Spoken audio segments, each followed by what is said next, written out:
Hi guys! Now is March 24, 2026, Tuesday. Guys, sa video ko to, i-flex ko tong aking nose hair trimmer. Guys, ang purpose po nito, yung mga balahibong lumalagpas sa ilong natin, di ba hindi yun magandang tingnan? True or sa pamamagitan ng paggamit natin nito, makukuha yun. So, meron siyang cap guys, pero very smooth lang tanggalin. So, ready 1, 2, 3. Yan. Kung gusto nating i-on guys, just press this button. No? Tapos digital siya guys. Wireless siya, tapos rechargeable siya. Type C ang charging port niya guys. Oh. Type C. Kung gagamitin natin, isaksak natin sa butas ng ilong natin. Yan. So very easy to use lang guys. Less hassle pa guys. Masasabi natin less hassle guys. Kasi kung gunting ang gagamitin natin, baka masugatan pa tayo, baka matitanos pa tayo. Tapos kung hilain natin sa kamay guys, ang sakit-sakit.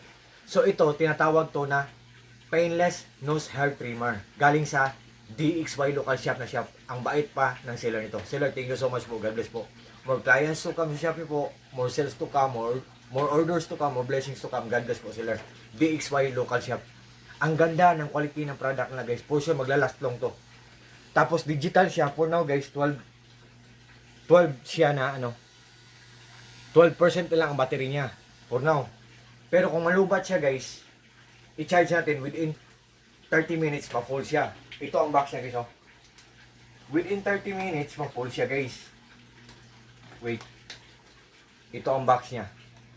Oh. Galing sa DXY local shop. Nose hair trimmer. Painless nose hair trimmer. Oh. Guys.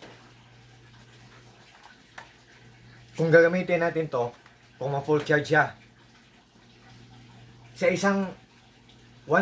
isang week, I think isang beses natin gagamitin or twice.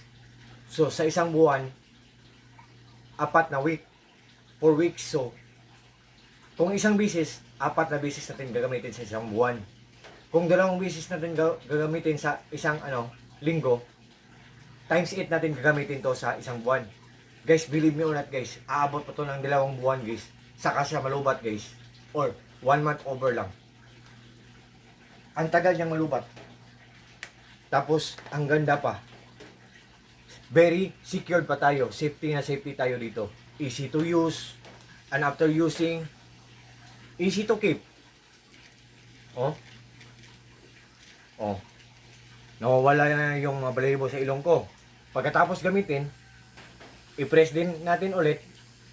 Tapos, na-stop siya. So, ibalik natin ang takip.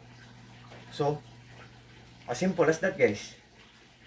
As simple as that. And it's done guys. Tapos na. So, guys, kung interesado kayo, just trust me, just click my link and just try po. Subukan nyo lang po. To all my friends po, thank you so much po sa trust po at support. Take care po tayo always. God bless us all and that's all. Peace.